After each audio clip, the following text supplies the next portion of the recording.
जय श्री राम। श्री रामनवमी की सभी भक्तों को मंगलमय बधाई। रामनवमी पर पुनर्वसु नक्षत्र में श्री राम जी का जन्म हुआ था। श्री राम जी के जन्म के समय के दौरान ग्रहों की स्थिति बहुत शुभ थी। इस दिन 5 ग्रह सूर्य, मंगल, बृहस्पति, शुक्र और शनि अपनी उच्च राशि में स्थित थे। इन ग्रहों के शुभ प्रभाव से त्रेता युग में महाराज दशरथ के यहाँ भगवान विष्णु के अवतार यानी मर्यादा पुरुषोत्तम के रूप में ज्ञानी, तेजस्वी और पराक्रमी पुत्र का जन्म हुआ। रामायण और रामचरितमानस हमारे पवित्र ग्रंथ हैं। तुलसीदास जी ने श्री राम जी को ईश्वर मानकर श्री रामचरितमानस जी की रचना की, किंतु आदि कवि श्री वाल्मीकि जी ने अपने रामायण में श्री राम जी को मनुष्य ही माना है। तुलसीदास जी ने रामचरितमानस को राम जी के राज्याभिषेक के बाद समाप्त कर दिया। वहीं आदि कवि श्री वाल्मीकि जी ने अपने रामायण में कथा को आगे श्री राम के महाप्रयाण तक वर्णित किया है। महाराजा दशरथ ने पुत्र प्राप्ति हेतु यज्ञ आरंभ करने की ठानी। महाराज की आज्ञा के अनुसार शामकरण घोड़ा चतुरंगिनी सेना के साथ छुड़वा दिया गया।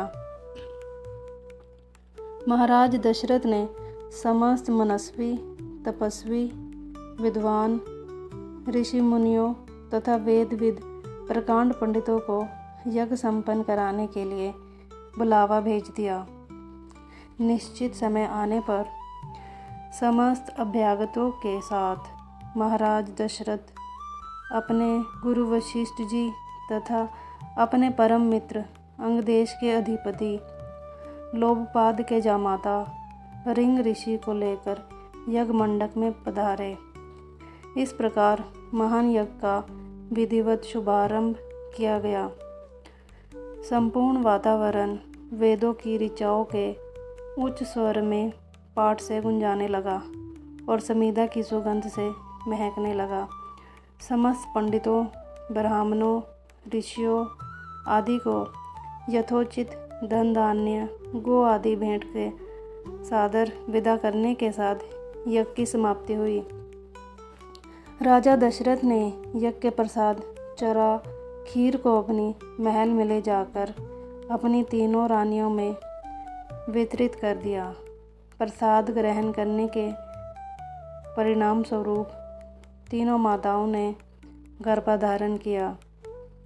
जब चैत्र मास के शुक्ल पक्ष की नवमी तिथि को पुनर्वसु नक्षत्र में सूर्य, मंगल, शनि, बृहस्पति तथा शुक्र अपने अपने उच्च स्थानों में विराजमान थे, कर्क लगन का उदय होते ही महाराज दशरथ की बड़ी रानी माँ कौशल्या माई के गर्भ से एक सुंदर शिशु का जन्म हुआ, जो कि नीलवर्ण, चुंबकीय आकर्षण वाले, अत्यंत तेजोमय, परम कांतिमान तथा अत्यंत सुंदर था।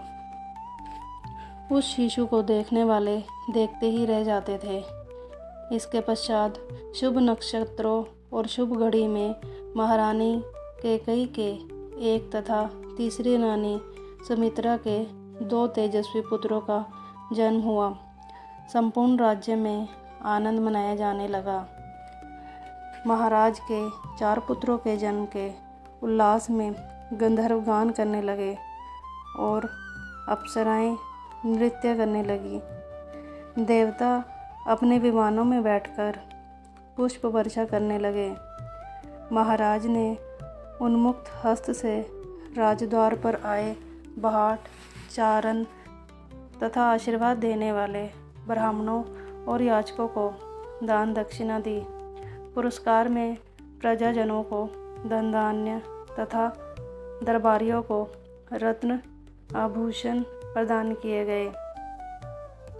चारों पुत्रों का नामकरण संस्कार महर्षि वशिष्ठ के द्वारा किया गया तथा उनके नाम रामचंद्र, भरत, लक्ष्मण और शत्रुघ्न रखे गए। आयु बढ़ने के साथ ही रामचंद्र गुणों में भी अपने भाइयों से आगे बढ़ने लगे तथा प्रजा में अत्यंत लोकप्रिय होने लगे। उनमें अत्यंत विलक्षण प्रतिभा थी, जिसके परिणाम स्वरूप अल्पकाल में ही वे समस्त विषयों में पारंगत हो गए। उन्हें सभी प्रकार के अस्त्र शस्त्रों को चलाने तथा हाथी, घोड़े एवं सभी प्रकार के वाहनों की सवारी में उन्हें असाधारण निपुणता प्राप्त हो गई। वे निरंतर माता पिता और गुरुजनों की सेवा में लगे रहते थे। उनका अनुसरण शेष 3 भाई भी करते थे। गुरुजनों के प्रति जितनी श्रद्धा भक्ति इन चारों भाइयों में थी, उतना ही उनमें परस्पर प्रेम और सौहार्द भी था। महाराज दशरथ का हृदय अपने चारों पुत्रों को देखकर गर्व और आनंद से भर उठता था। रामनवमी पर सुबह जल्दी उठकर सूर्य भगवान को जल चढ़ाया जाता है। इसके बाद पूरे दिन नियम और संयम के साथ मर्यादा पुरुषोत्तम का व्रत किया जाता है। इसके साथ ही श्री राम दरबार यानी भगवान श्री राम जी के सहित लक्ष्मण, माता सीता और हनुमान जी की पूजा और आरती की जाती है। राम जन्मोत्सव की खुशी पर ब्राह्मणों और लोगों को भोजन करवाया जाता है और प्रसाद बांटते हैं। इस दिन रामचरितमानस का पाठ करवाया जाता है। मान्यता है कि रामनवमी के दिन उपवास रखने से सुख समृद्धि आती है और पाप और बुराइयों का नाश होता है। जय श्री राम।